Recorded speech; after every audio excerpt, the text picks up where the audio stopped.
¿crees que conoces a los profetas de la Biblia?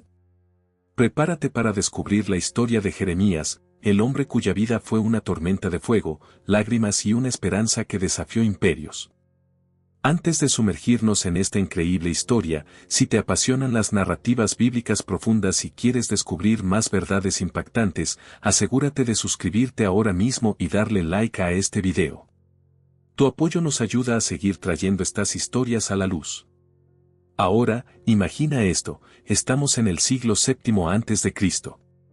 El reino de Judá se tambalea al borde del abismo. Las alianzas políticas cambian como dunas en el desierto, los dioses extranjeros seducen al pueblo en cada esquina y la injusticia social es el pan de cada día. El aire está cargado de tensión, de incertidumbre. Es un mundo convulso, espiritualmente enfermo, políticamente inestable. Un imperio, el babilónico, crece ominosamente en el horizonte norte, como una nube de tormenta a punto de descargar su furia.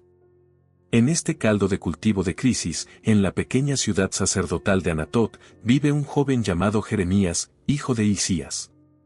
Quizás apenas saliendo de la adolescencia, quizás en sus tempranos veintes. No es un guerrero, ni un príncipe, ni un líder establecido. Es solo, un joven. ¿Qué posibilidades tiene un muchacho en un tiempo así? ¿Qué puede hacer frente a la corrupción arraigada, a la idolatría descarada, a la amenaza inminente de una superpotencia? Humanamente hablando, ninguna.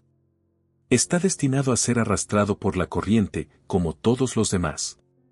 Pero el destino de Jeremías no sería trazado por manos humanas. Porque en medio de ese caos, una voz resonó.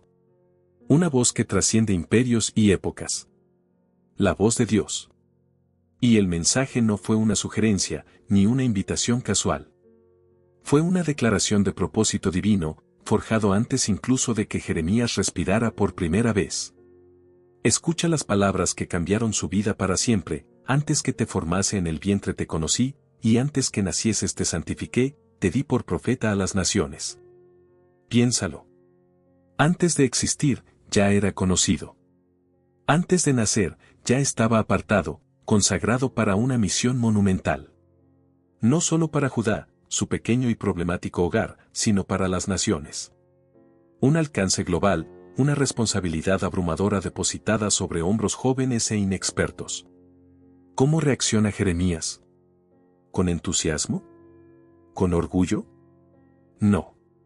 Reacciona como cualquiera de nosotros probablemente lo haría, con pánico. Con una abrumadora sensación de incapacidad. Sus palabras son un eco de la inseguridad humana frente a lo divino: Señor Jehová. He aquí, no sé hablar, porque soy niño. Es un grito de honestidad brutal. Soy demasiado joven, no tengo experiencia, no tengo las palabras, no tengo la autoridad. ¿Quién me escuchará? ¿Cómo puedo enfrentarme a reyes, a sacerdotes corruptos, a un pueblo terco? Se siente pequeño, insignificante ante la magnitud de la tarea. ¿No hemos sentido todos eso alguna vez? Esa sensación de que el desafío es demasiado grande, que no estamos a la altura. Pero Dios no acepta un no basado en el miedo. La respuesta divina es inmediata, firme y llena de seguridad: no digas, soy un niño, porque a todo lo que te envíe irás tú, y dirás todo lo que te mande.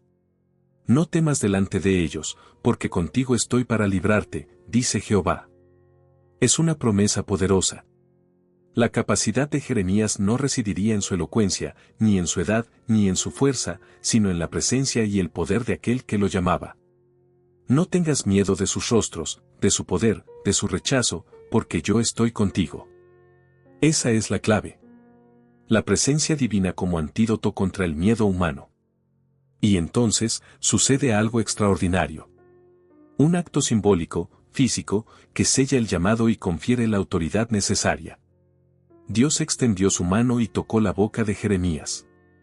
Imagina ese momento. Un toque divino, cargado de poder y propósito. Y con ese toque, las palabras definitivas: he aquí he puesto mis palabras en tu boca. Ya no serían las palabras temblorosas de un joven inseguro. Serían las palabras de Dios mismo, fluyendo a través de él. El instrumento estaba preparado, consagrado y equipado. La misión, Sin embargo, no sería fácil. Dios mismo se lo aclara desde el principio. No sería un mensaje popular de paz y prosperidad superficial. Sería una misión dual, de juicio y de esperanza, de arrancar y de plantar.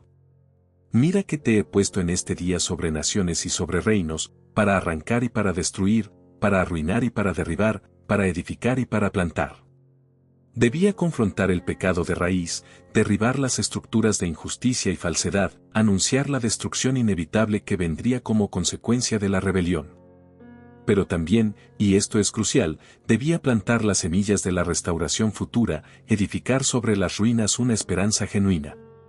Un mensaje complejo, difícil, que abarcaría tanto la oscuridad del juicio como la luz de la redención. Así comienza la saga de Jeremías. No con un héroe confiado y seguro, sino con un joven llamado desde antes de nacer, lleno de temor, pero fortalecido por una promesa divina inquebrantable.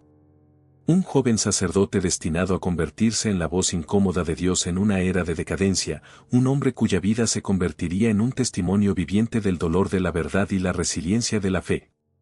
Su viaje apenas comienza, y las primeras visiones que recibirá confirmarán la urgencia y la severidad de su mensaje. Visiones que pintarían un cuadro aterrador del futuro inmediato de Judá. Jeremías había sido llamado. La mano de Dios había tocado su boca, depositando en él palabras divinas. ¿Pero qué clase de palabras eran? ¿Serían consuelos fáciles, promesas de prosperidad incondicional? No. Lo primero que Dios le muestra a su joven profeta no son campos verdes ni cielos azules. Son visiones inquietantes, símbolos cargados de una urgencia aterradora. Imagínate la escena. El joven Jeremías, aún asimilando la magnitud de su llamado, escucha de nuevo la voz divina: ¿qué ves tú, Jeremías? La pregunta flota en el aire, expectante. Jeremías mira, y lo que ve es simple, casi mundano al principio: una vara de almendro. El almendro es uno de los primeros árboles en florecer en la primavera, un símbolo de despertar, de prontitud. Y Dios confirma la interpretación: bien has visto, porque yo apresuro mi palabra para ponerla por obra. El mensaje es claro como el cristal: Dios no está jugando. No está haciendo advertencias vagas para un futuro lejano. Lo que Él ha dicho, lo que está a punto de decir a través de Jeremías, va a suceder, y va a suceder pronto. Hay una inminencia, una celeridad divina en marcha. El tiempo de la complacencia se ha acabado. Pero si la vara de almendro era una señal de la rapidez con la que actuaría Dios, la siguiente visión es directamente aterradora.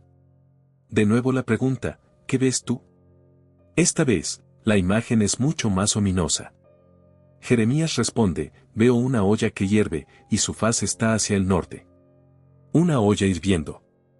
Piensa en la imagen, burbujeante, inestable, a punto de desbordarse con un contenido abrasador. Y lo más importante, está inclinada desde el norte. El norte. En la geografía política de Judá, el norte era la dirección de la amenaza constante. Asiria había venido del norte. Y ahora, un nuevo poder emergía en esa misma dirección: Babilonia. Dios no deja lugar a dudas sobre el significado: del norte se soltará el mal sobre todos los moradores de esta tierra. Porque he aquí que yo convoco a todas las familias de los reinos del norte, dice Jehová, y vendrán, y pondrá cada uno su trono a la entrada de las puertas de Jerusalén, y junto a todos sus muros en derredor, y contra todas las ciudades de Judá. Es una profecía escalofriante y específica. Una invasión masiva, devastadora, está en camino. Naciones enteras se levantarán contra Judá, sitiando la ciudad santa, Jerusalén, y extendiendo la destrucción por todo el país. La olla hirviendo está a punto de volcar su contenido ardiente sobre ellos. ¿La causa de esta calamidad inminente? Dios mismo la declara: a causa de toda su maldad, que me dejaron, e incensaron a dioses extraños, y la obra de sus manos adoraron. Aquí llegamos al corazón del mensaje inicial de Jeremías, el mensaje que resonará a lo largo de todo su ministerio, el mensaje que nadie en Judá quería escuchar. Equipado con estas visiones de juicio inminente y rápido, Jeremías se convierte en la voz de la acusación divina. Y es una acusación doble, un acto de traición espiritual inconcebible. Dios lo expresa con una metáfora poderosa y desgarradora, porque dos males ha hecho mi pueblo, me dejaron a mí, fuente de agua viva, y cavaron para sí cisternas, cisternas rotas que no retienen agua. Detengámonos en esa imagen. Dios se presenta como la fuente de agua viva. ¿Qué significa eso? Significa vida, sustento, pureza, verdad inagotable. Es el origen de todo lo bueno, la única fuente que puede satisfacer verdaderamente la sed profunda del alma humana. Abandonar esa fuente no es solo un error, es una locura. Es darle la espalda a la vida misma. ¿Y qué hicieron en lugar de beber de esa fuente pura? Cavaron para sí cisternas. Es decir, buscaron otras fuentes, construyeron sus propios sistemas de creencias, sus propios ídolos, sus propias seguridades. Pusieron su confianza en alianzas políticas frágiles, en dioses de madera y piedra fabricados por manos humanas, en rituales vacíos, en una prosperidad material que ignoraba la justicia. Crearon sus propias verdades, sus propios caminos. Pero el problema es aún peor, esas cisternas que cavaron estaban rotas. No podían retener el agua. Eran inútiles, engañosas. Los ídolos no podían salvar, las alianzas políticas fallarían, la injusticia social no traería seguridad duradera. Todo aquello en lo que Judá había puesto su esperanza, fuera de Dios, era una ilusión, una fachada agrietada incapaz de ofrecer verdadera vida o protección. Estaban muriendo de sed espiritual mientras se afanaban en mantener recipientes rotos. ¡Qué imagen tan potente de la futilidad de la idolatría y la autosuficiencia! Jeremías no se anda con rodeos. Denuncia la corrupción rampante, la injusticia que clama al cielo, la opresión de los pobres, la deshonestidad en los tratos, la hipocresía religiosa de quienes ofrecían sacrificios en el templo mientras sus corazones y sus manos estaban manchados. Todo esto, insiste Jeremías, es el fruto podrido de haber abandonado la fuente de agua viva. La decadencia moral y social era un síntoma directo de la enfermedad espiritual profunda, la infidelidad a Dios. El tono de Jeremías, reflejando el corazón de Dios, no es solo de ira, aunque la hay.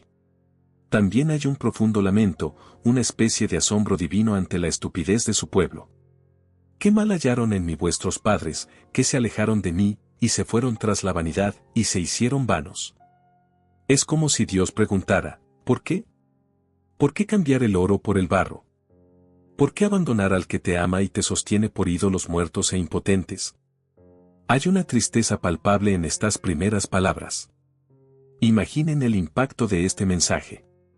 En una sociedad que probablemente se consideraba religiosa, que mantenía las formas externas del culto, llega este joven profeta con visiones de olla sirviendo y acusaciones de haber abandonado al Dios verdadero por cisternas rotas.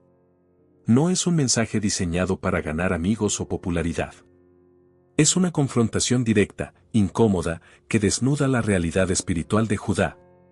Señala directamente a la herida purulenta que todos intentaban ignorar. Estas primeras palabras, estas visiones de fuego y furia, marcaron el tono de todo el ministerio de Jeremías. Un ministerio de advertencia urgente, de llamado al arrepentimiento, de denuncia de una realidad que nadie quería aceptar.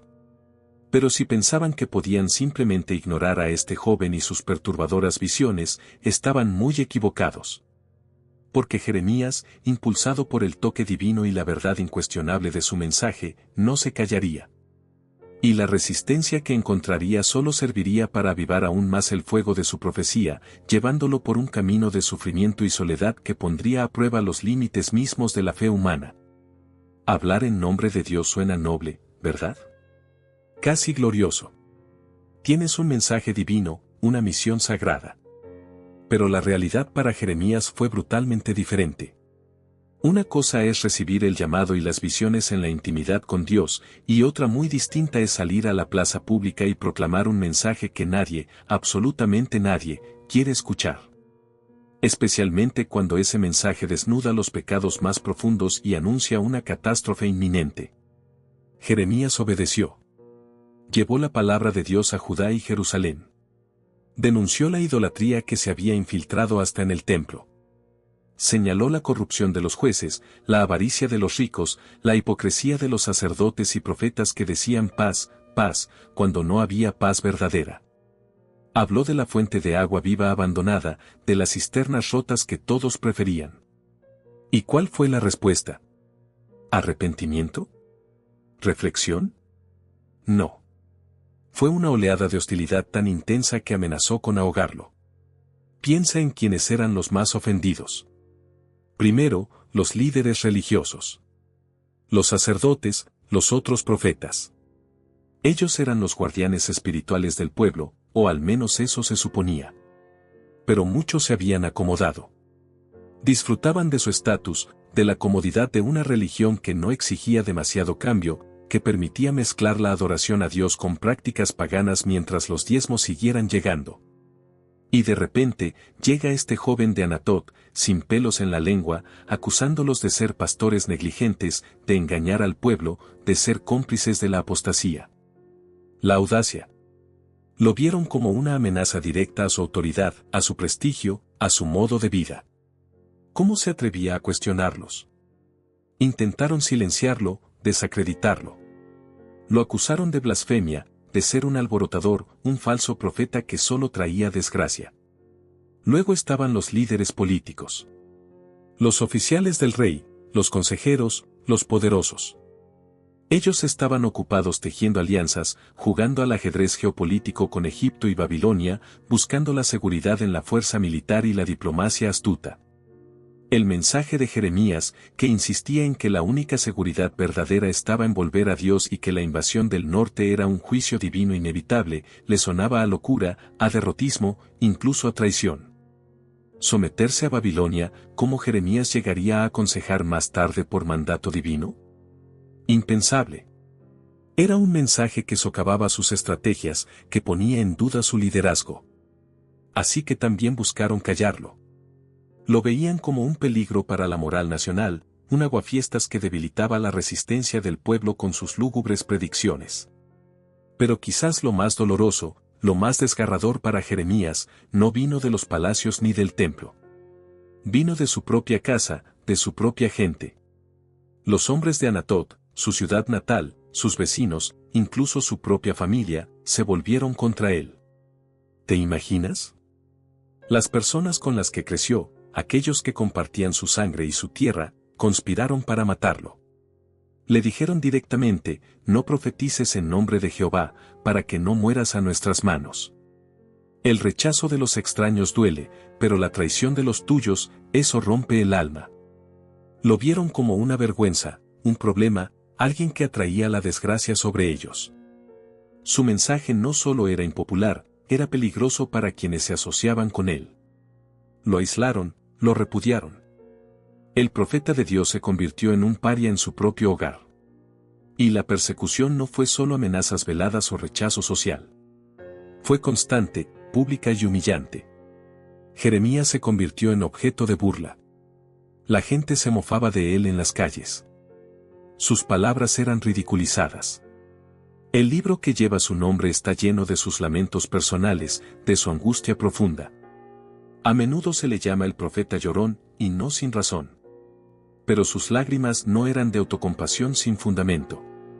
Eran lágrimas de dolor genuino por el rechazo de su pueblo, por la dureza de sus corazones, por la soledad aplastante de su misión.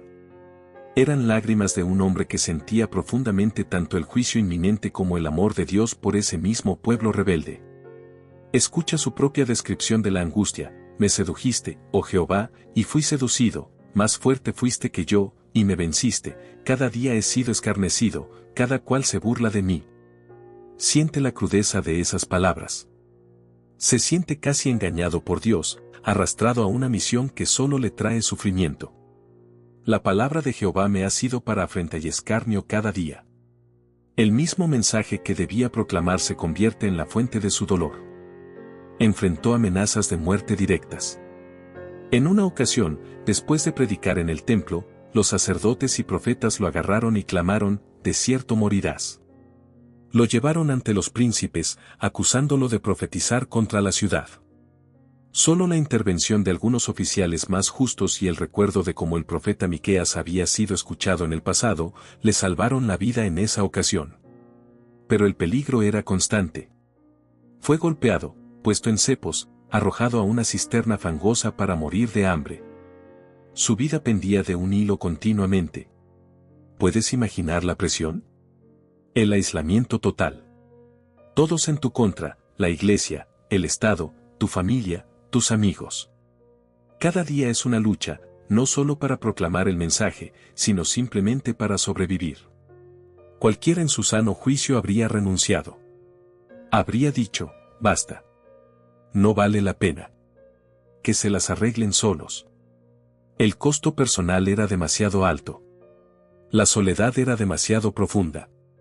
El miedo era demasiado real. Y sin embargo, Jeremías no renunció. No se calló. Siguió hablando. Siguió advirtiendo. Siguió llorando. ¿Por qué? ¿Qué clase de fuerza interior lo mantenía en pie cuando todo a su alrededor se derrumbaba y todos le daban la espalda?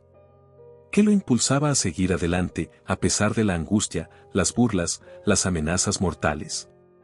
Había algo dentro de él, algo más poderoso que el miedo, más fuerte que el dolor del rechazo.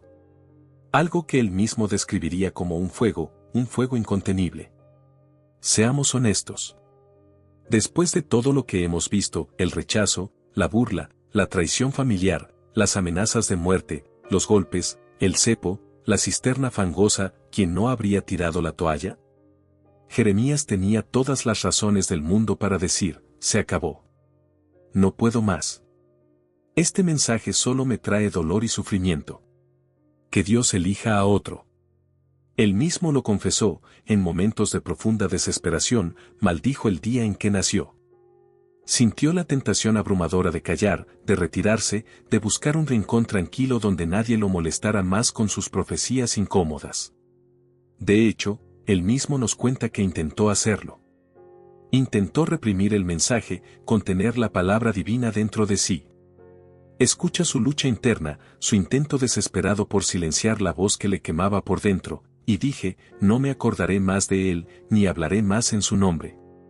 ¿Puedes sentir la resolución agotada en esas palabras? Basta ya. No más Jehová. No más profecía. Quiero paz. Es el clamor de un hombre llevado al límite absoluto de su resistencia humana. Pero entonces, ocurre algo asombroso. Algo que revela la naturaleza misma de la palabra de Dios y la profundidad de la comisión de Jeremías. Él continúa diciendo, no obstante, había en mi corazón como un fuego ardiente metido en mis huesos, traté de sufrirlo, y no pude. ¡Qué descripción tan increíblemente poderosa! Un fuego. No una idea tibia, no una obligación pesada, sino un fuego ardiente. ¿Dónde? No solo en su mente, sino metido en sus huesos. En lo más profundo de su ser, en la estructura misma de su existencia. Imagina esa sensación. Un calor interno, una presión que crece y crece, imposible de ignorar, imposible de contener. Es la imagen de algo vivo, dinámico, que consume desde adentro. Intentó sufrirlo, es decir, aguantarlo, soportarlo en silencio, mantenerlo encerrado. Pero fue inútil. No pude. La palabra de Dios, la verdad que le había sido encomendada, era simplemente demasiado poderosa, demasiado vital, demasiado real para ser reprimida. Era como intentar tapar un volcán activo con las manos. Imposible. Este fuego en los huesos no era masoquismo. No era que Jeremías disfrutara del sufrimiento. Era una compulsión divina, una pasión impartida por Dios mismo. Era el eco del propio corazón de Dios latiendo en el pecho del profeta, un corazón afligido por el pecado de su pueblo, pero también ardiendo de amor y deseo por su restauración. Era la urgencia del mensaje, la certeza absoluta de su verdad y de las consecuencias devastadoras si no se proclamaba. Era también, y esto es crucial, la compasión incontrolable del propio Jeremías. A pesar de todo el dolor que le causaban, él amaba a su pueblo. Sufría con ellos y por ellos. El fuego era tanto el juicio divino como la angustia amorosa por aquellos que se dirigían ciegamente al desastre. Esta fuerza imparable es lo que diferencia a un verdadero profeta de un simple orador o un charlatán. No hablaba por elección propia en el sentido humano. Hablaba porque tenía que hablar. El silencio era una tortura mayor que la persecución. Mantener la verdad encerrada era físicamente doloroso, espiritualmente sofocante.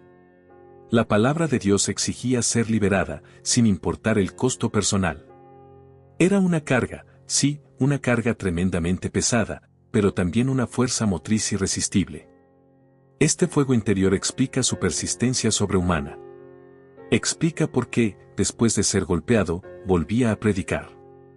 Por qué, después de ser amenazado, seguía advirtiendo. Por qué, desde la soledad más profunda, continuaba siendo el portavoz de un Dios al que su nación había dado la espalda. No era terquedad humana, aunque sin duda era tenaz.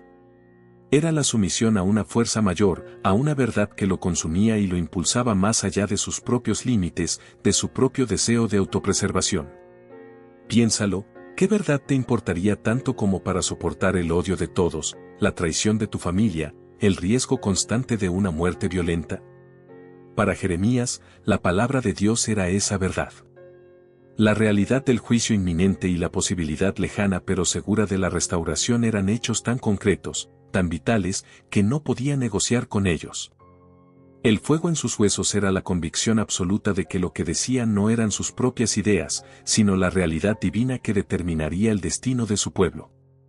Así que, cuando veas la imagen de Jeremías, el profeta llorón, recuerda también al Jeremías del fuego en los huesos. Un hombre desgarrado por el dolor, sí, pero también impulsado por una pasión divina incontenible. Un hombre cuya debilidad humana chocaba constantemente con la fuerza imparable del mensaje que portaba. Este fuego no le permitió detenerse. Lo obligó a seguir adelante, a enfrentar a reyes y falsos profetas, a entregar el mensaje más duro y específico de su ministerio, la profecía detallada de la caída de Jerusalén y el largo y amargo exilio que le seguiría. Una profecía que sellaría su reputación como profeta de calamidades, pero que también contendría, escondida en su núcleo, la semilla de una esperanza futura. Jeremías lo impulsó a través de décadas de ministerio. Décadas de advertencias, de llamados al arrepentimiento, de su fuego en los huesos de Jeremías lo impulsaba a seguir, pero ¿hacia dónde? ¿Cuál era el mensaje central que picas apasionadas? Pero Judá, en su mayor parte, permaneció sorda. Los reyes continuaron su sardía con tanta intensidad, el núcleo de la advertencia que le costaba tanto sufrimiento. Era la culminación inevitable juegos políticos, el pueblo siguió coqueteando con la idolatría y la injusticia social persistió. La paciencia divina de todo lo que había estado diciendo, la destrucción de Jerusalén y el exilio de Judá en Babilonia. No como, aunque inmensa, tenía un límite. La olla hirviendo del norte, vista en aquella visión inicial, estaba una posibilidad lejana, no como una amenaza condicional si no se arrepentían, aunque el arrepentimiento siempre fue ahora peligrosamente cerca de volcarse. Y entonces, el mensaje de Jeremías se volvió aún más específico, más doloroso, más ineludible. Ya no eran solo advertencias generales sobre el juicio. Ahora, inspirado por Dios, Jeremías pronuncia la opción preferida por Dios, sino como un juicio divino ya decretado, una consecuencia inevitable de décadas, siglos, de infidelidad y rebelión. Este no era un mensaje vago de cosas malas van a pasar. Jeremías, o la sentencia definitiva, la profecía que marcaría el punto de no retorno, la destrucción de Jerusalén y el templo, y un periodo exacto de cautiverio. Escucha las palabras que deben haber helado la sangre debajo la dirección divina, fue dolorosamente específico. Anunció que el poderoso imperio babilónico, la olla quienes las oyeron, si es que realmente escucharon, toda esta tierra será puesta en ruinas y en hirviendo del norte de sus primeras visiones, sería el instrumento del juicio de Dios. Nombró a Nabanto, y servirán estas naciones al rey de Babilonia 70 años. 70 años. No era Nabucodonosor, el rey de Babilonia, como mi siervo, indicando que incluso este rey pagano estaba actuando, sin saberlo, bajo el control soberano de Dios para cumplir sus propósitos. Una simple derrota militar no era un breve periodo de subyugación. Era una generación entera destinada a vivir y qué declaración tan impactante para un pueblo que se consideraba elegido y protegido. Y la especificidad no terminó ahí: morir en el exilio, lejos de su tierra, lejos del templo, bajo el dominio de un imperio pagano. Jerusalén, la ciudad de David, el lugar donde Dios había puesto su nombre, sería reducida a escombros. Jeremías dio un número, un marco temporal que resonaría a través de la historia judía: 70 años. Templo de Salomón, el orgullo y centro espiritual de la nación, sería destruido. Era una catástrofe y toda esta tierra será puesta en ruinas y en espanto, y servirán estas naciones al rey de Babilonia 70 años. 70 años de cautiverio. 70 años lejos de su tierra, lejos del templo, proporciones inimaginables. ¿Puedes comprender lo radical y ofensivo que sonaba esto para la mentalidad de la época? El templo era considerado inviolable. La presencia de Dios allí era vista como una garantía de protección, que también sería destruido, bajo el dominio de un poder extranjero. Imagina el shock, la incredulidad, la idea de que Dios mismo permitiría, o incluso orquestaría, la destrucción de su propia casa y el exilio de su pueblo elegido, ya que debió provocar esta profecía. Era como decirles a los habitantes de una nación orgullosa que su capital sería arrasada, su gobierno derrocado y que pasarían la mayor parte de su vida como exiliados en una tierra extraña. Era casi blasfema para muchos. Era ir contra toda lógica religiosa y nacionalista. Y aquí es donde la era impensable, inaceptable. Peor aún, en medio de esta predicción de desastre nacional, misión de Jeremías se vuelve aún más difícil, casi paradójica. No solo anuncia la destrucción, sino que Jeremías entregó un consejo que sonó a traición pura para muchos: sométense a Babilonia. Por mandato divino, insta al pueblo a someterse a Babilonia. ¿Qué consejo tan increíblemente sí? ¿Lo oíste bien? No luchen, no se resistan inútilmente. Acepten el impopular y aparentemente antipatriótico. Mientras otros llamaban a la resistencia, a confiar en alianzas con Egipto, a yugo babilónico como la voluntad de Dios en este momento. Servid al rey de Babilonia, luchar hasta el final, Jeremías decía: servid al rey de Babilonia, y vivid. Les y viviréis, les dijo. Esto no era cobardía, ni falta de patriotismo. Era un llamado a la obediencia radical a la voluntad revelada de Dios, por dolorosa y humillante que fuera. Resistir, en este punto, no explicaba que esta subyugación no era una derrota militar cualquiera, sino la ejecución del juicio de Dios. Resist era luchar por la libertad, sino luchar contra el propio Dios que había decretado este juicio. Someterse era la única vía para preservarse a Babilonia, era, en efecto, resistirse a la voluntad divina en ese momento histórico. La sumisión, la vida y, paradójicamente, para mantener viva la posibilidad de la futura restauración prometida después de los, aunque humillante, era el camino designado por Dios para preservar un remanente, para sobrevivir al juicio. Era un 70 años. Por supuesto, este mensaje era dinamita pura en un ambiente cargado de fervor nacionalista y falso acto de obediencia en medio de la calamidad. Por supuesto, este mensaje chocó frontalmente con las esperanzas. Y aquí es donde Jeremías tuvo uno de sus enfrentamientos más dramáticos, la confrontación con los falsos profetas, voces que ofrecían un consuelo fácil y falso. Surgieron otros profetas, figuras como Ananías, que contradecían directamente a Jeremías. Prometían una victoria rápida sobre Babilonia, aseguraban que el exilio sería. Hombres como Ananías surgieron, ofreciendo exactamente lo que la gente quería oír. Prometían un corto, que los utensilios sagrados del templo volverían pronto. Ofrecían esperanza barata, un mensaje que la victoria rápida sobre Babilonia, la ruptura inminente del yugo, el regreso de los exiliados que gente quería oír. Ananías llegó incluso a romper simbólicamente el yugo de madera que Jeremías llevaba sobre ya habían sido deportados en oleadas anteriores. En solo 2 años, decían, todo volvería a la normalidad. Anan su cuello como señal del dominio babilónico, proclamando que así rompería Dios el yugo de Babilonia en 2 años. Ías incluso llegó a romper simbólicamente un yugo de madera que Jeremías llevaba sobre sus hombros. Imaginen la confusión del pueblo. Tienes a Jeremías, con su mensaje sombrío de 70 años de exorden de Dios, como señal de la sumisión necesaria. Imagina la escena, Jeremías, con su mensaje somilio y la necesidad de someterse. Y tienes a Ananías, con su promesa optimista de una liberación rápida. Abrió de 70 años de exilio y la necesidad de someterse. Y Ananías, con su mensaje optim, ¿quién creer? La mayoría, naturalmente, se inclinó por el mensaje esperanzador de Ananías. Era más agradable esta de liberación rápida en solo 2 años. ¿A quién crees que la gente prefirió escuchar? Obviamente, al más patriótico, más acorde con su teología de que Dios nunca abandonaría Jerusalén. Pero Jeremías, firme que les ofrecía consuelo fácil, al que les decía lo que sus oídos anhelaban oír. Ananías fue aclamado, mientras Jeremías era visto como un pesimista, un derrotista, casi en la palabra que había recibido, confrontó a Ananías. Le advirtió que estaba haciendo confiar al pueblo en un enemigo del pueblo.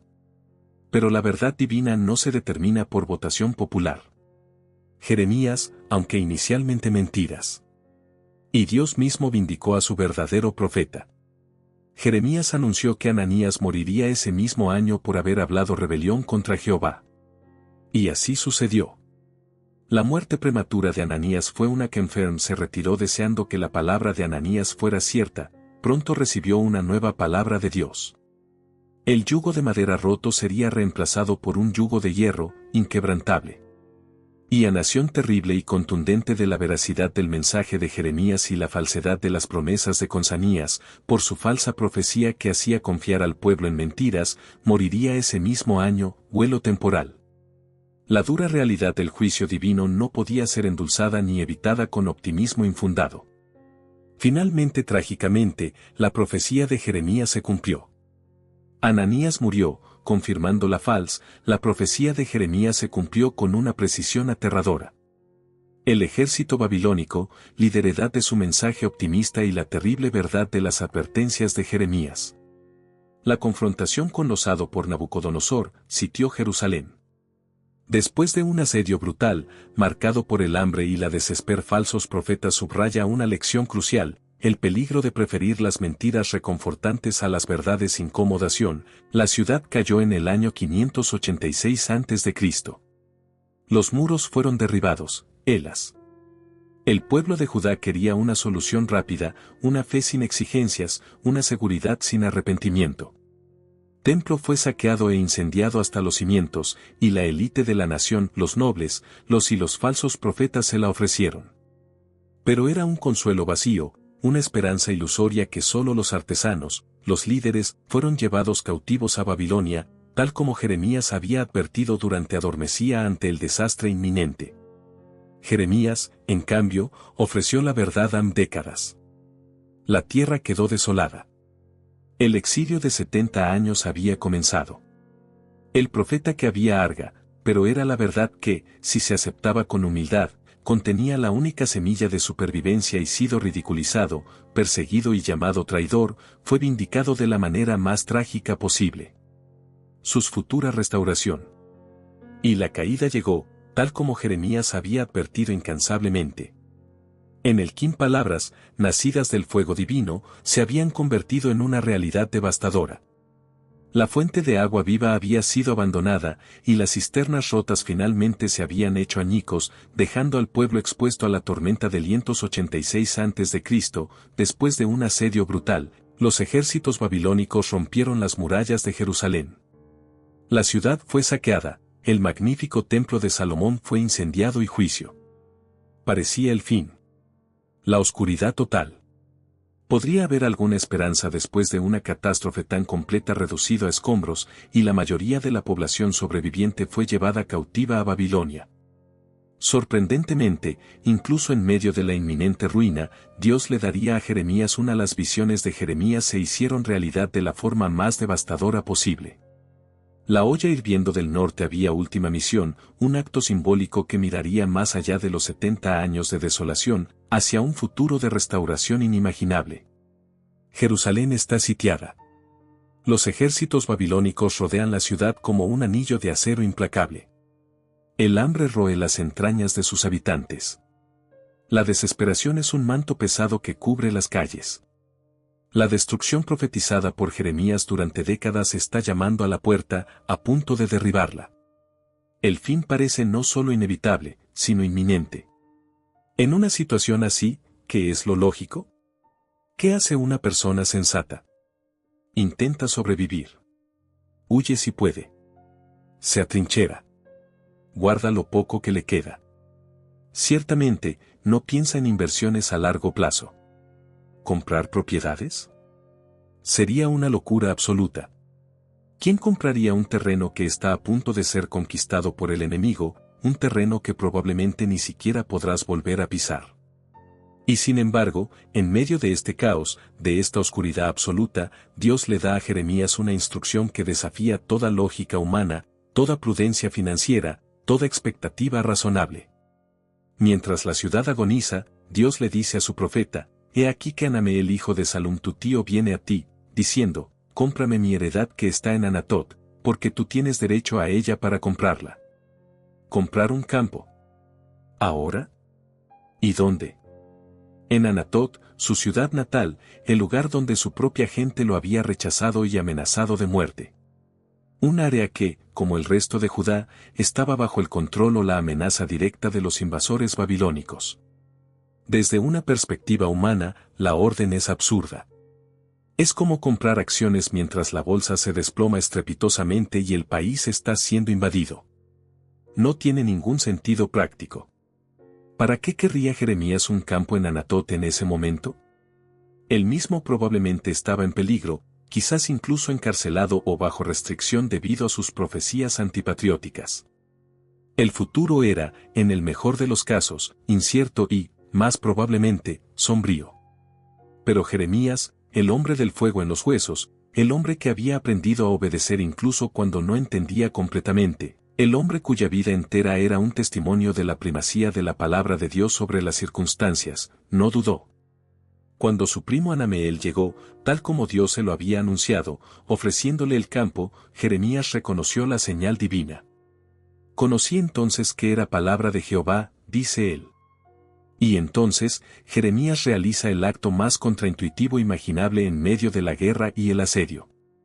Sigue adelante con la transacción inmobiliaria. Y lo hace con una meticulosidad asombrosa. No es una compra apresurada y clandestina. Llama a testigos. Pesa la plata, 17 siclos, el precio acordado, delante de ellos. Redacta la escritura de compra, la sella cuidadosamente conforme a la ley y la costumbre. Hace 2 copias, una sellada, la oficial, y otra abierta, para consulta. Y luego, delante de todos los testigos, le entrega las escrituras a Baruc, su fiel escriba y compañero, con instrucciones específicas: toma estas cartas, esta carta de venta sellada, y esta carta abierta, y ponlas en una vasija de barro, para que se conserven muchos días. Imagina la escena. Soldados babilónicos patrullando fuera de los muros. El humo de la batalla quizás visible en la distancia. El miedo flotando en el aire. Y en medio de todo eso, Jeremías y Baruc realizando un trámite legal detallado, con testigos, plata contante y sonante, sellos y vasijas de barro para preservar documentos, para un campo en territorio ocupado. Debe haber parecido una obra de teatro surrealista, un acto de negación de la realidad o, peor aún, una burla cruel. Pero no era nada de eso. Era un acto profético. Era un sermón sin palabras. Era una declaración de fe inquebrantable en medio de la desesperación.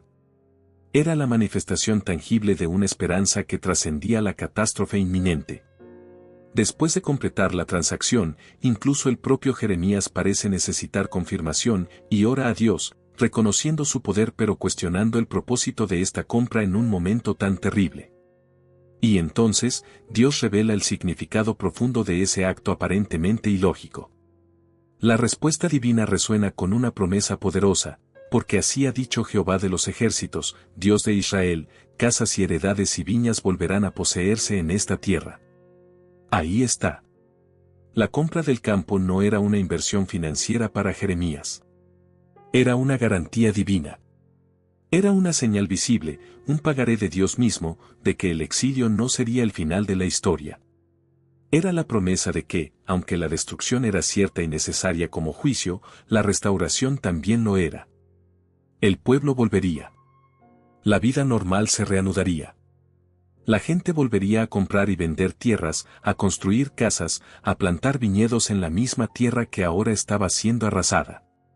La vasija de barro conteniendo las escrituras era un depósito de esperanza, destinado a ser desenterrado muchos días después, cuando la promesa se cumpliera.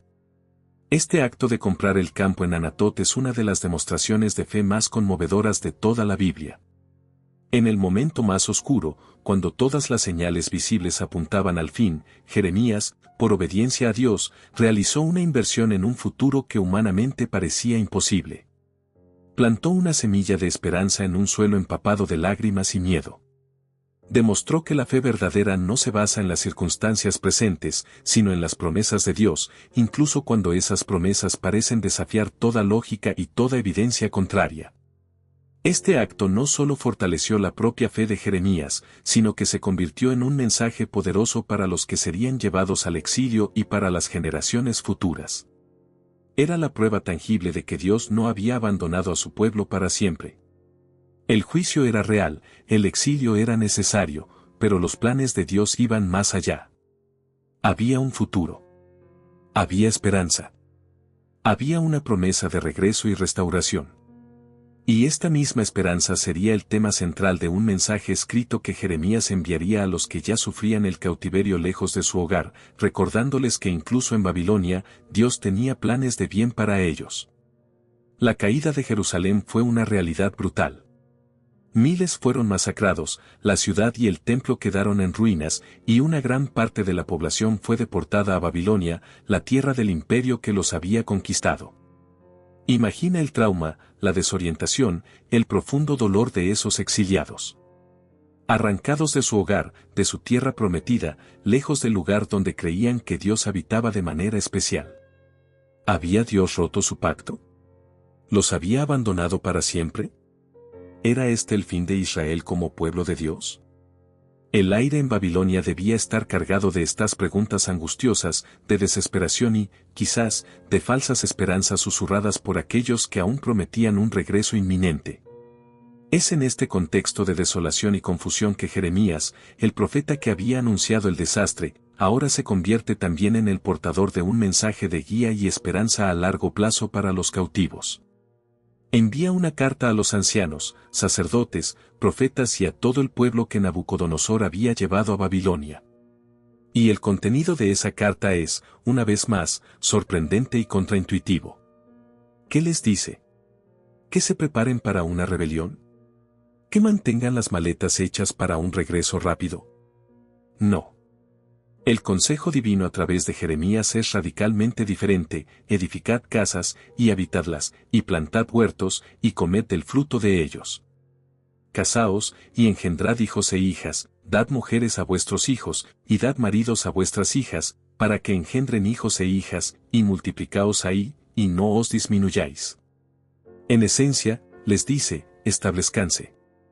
Hagan vida allí. No vivan en un estado de espera ansiosa y temporal. Comprométense con el lugar donde están, aunque sea la tierra de su exilio. Y aún más sorprendente es la siguiente instrucción: y procurad la paz de la ciudad a la cual os hice transportar, y rogad por ella a Jehová, porque en su paz tendréis vosotros paz. Buscar el bienestar de Babilonia. Orar por la ciudad de sus captores. Esto iba en contra de todo instinto nacionalista.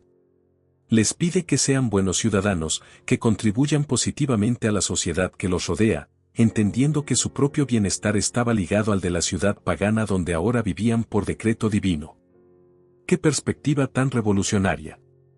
Al mismo tiempo, Jeremías les advierte de nuevo, con firmeza, que no se dejen engañar por los sueños y las profecías de aquellos entre ellos que prometían una liberación rápida. Reitera la verdad incómoda pero necesaria: el exilio duraría 70 años. Debían aceptar esa realidad y no aferrarse a ilusiones vanas. Pero justo después de este llamado al realismo y a la integración pacífica en Babilonia, viene una de las promesas más hermosas y citadas de todo el Antiguo Testamento. Una promesa que brilla como un faro en medio de la oscuridad del exilio, porque así dijo Jehová: cuando en Babilonia se cumplan los 70 años, yo os visitaré, y despertaré sobre vosotros mi buena palabra, para haceros volver a este lugar. Porque yo sé los pensamientos que tengo acerca de vosotros, dice Jehová, pensamientos de paz, y no de mal, para daros el fin que esperáis. Detengámonos aquí. Dios confirma la duración del exilio, 70 años. Pero afirma categóricamente que no es el final. Él visitará a su pueblo. Él cumplirá su promesa de hacerlos regresar. Y lo más importante, revela la naturaleza de sus intenciones. A pesar del juicio, a pesar de la destrucción causada por el pecado del pueblo, los planes fundamentales de Dios para ellos siguen siendo de paz, Salom, una palabra hebrea rica que implica bienestar completo, prosperidad, salud, seguridad, y no de mal. El propósito final no es la aniquilación, sino darles el fin que esperáis, literalmente, un futuro y una esperanza. ¡Qué palabras tan poderosas para un pueblo desterrado y desesperado! Sin embargo, la visión de Jeremías, inspirada por Dios, va mucho más allá del simple retorno físico a la tierra de Judá. Anuncia algo aún más profundo, más transformador, la promesa de un nuevo pacto. Este es quizás el legado más trascendental de Jeremías, una profecía que mira siglos adelante, incluso hasta nuestros días. Dios declara a través de su profeta, «He aquí que vienen días, dice Jehová, en los cuales haré nuevo pacto con la casa de Israel y con la casa de Judá.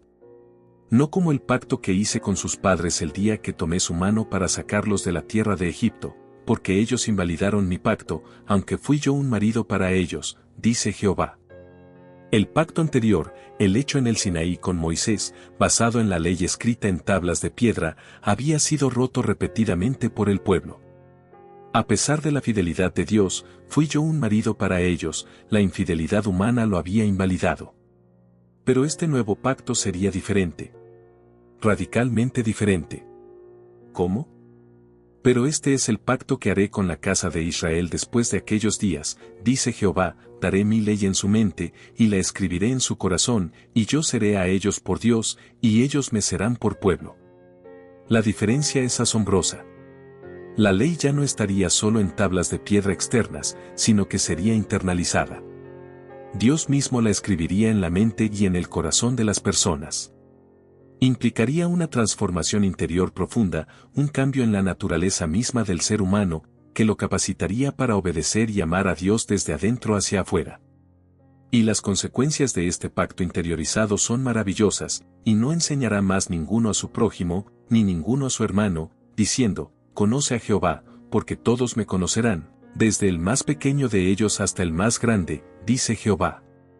Habría una relación directa, íntima y personal con Dios, accesible a todos, sin necesidad de intermediarios constantes. Un conocimiento experiencial de Dios. Y la culminación gloriosa de esta promesa del nuevo pacto es esta, porque perdonaré la maldad de ellos, y no me acordaré más de su pecado. Un perdón completo, total y definitivo. Un borrón y cuenta nueva divino, donde los pecados pasados no solo serían perdonados, sino olvidados por Dios. Esta promesa del nuevo pacto es la cima de la esperanza ofrecida a través de Jeremías. Va más allá de la restauración nacional, apuntando a una restauración espiritual profunda, a una relación renovada e íntima con Dios basada en su gracia transformadora y su perdón absoluto. Es una promesa que los cristianos creen que se cumplió en Jesucristo, cuya sangre selló ese nuevo pacto, ofreciendo perdón y la morada del Espíritu Santo que escribe la ley de Dios en los corazones de los creyentes. Así, la historia de Jeremías, que comienza con un llamado aterrador y atraviesa décadas de sufrimiento, rechazo y juicio, culmina no en la desesperación, sino en la promesa más radiante de esperanza. El profeta llorón, el hombre del fuego en los huesos, el comprador de un campo en ruinas, se convierte también en el heraldo de un futuro transformado por la gracia divina, un futuro donde la relación entre Dios y la humanidad sería restaurada de la manera más íntima y profunda posible, un nuevo pacto escrito, no en piedra, sino en el corazón humano. Su vida y su mensaje siguen resonando hoy, recordándonos la seriedad del pecado, la realidad del juicio, pero sobre todo, la tenacidad del amor de Dios, la certeza de su restauración y la esperanza inquebrantable que se encuentra incluso en las promesas hechas en medio de las ruinas. La historia de Jeremías no es solo una historia bíblica impactante, es un espejo de nuestra propia lucha, un testimonio de la fe que persevera y una ventana a la promesa eterna de Dios.